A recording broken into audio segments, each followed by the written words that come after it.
Nā, whakaarohia mō te ao, toha hiko, pena ka hore anō kia whakamahia e koe.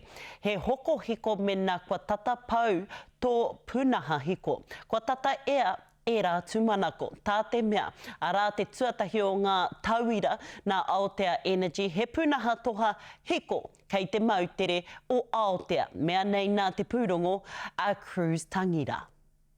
Ko te hiko hangarua, he rereke, he auaha, te whainga matua. Mena ka whakatū o whakatakato tēnei pūnaha hihiko, ko tēnei he mea hei whakapākari ai mō ngā tangata o te hapori nohona kei Aotea. He pūnaha hiko motuhake a Aotea Energy, e ahei ai te tāngata te whakamahi i te hiko, e ahu mai ana i te rā ka tau ki enei pūhiko.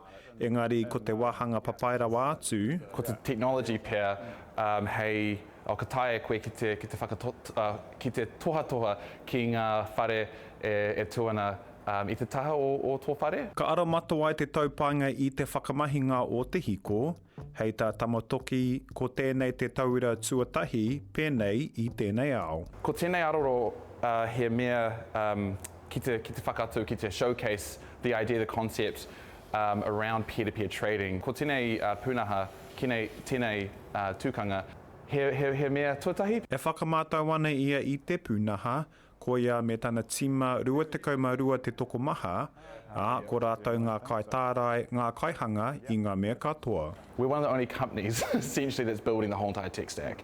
And for this reason, it's quite hard to, you're working with chemistry, you're working with electronics, and you're working with software.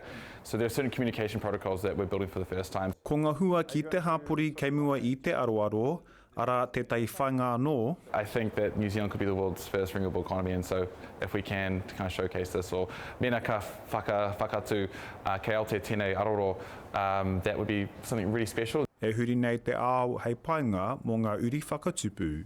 Cruise Tangira, te karere.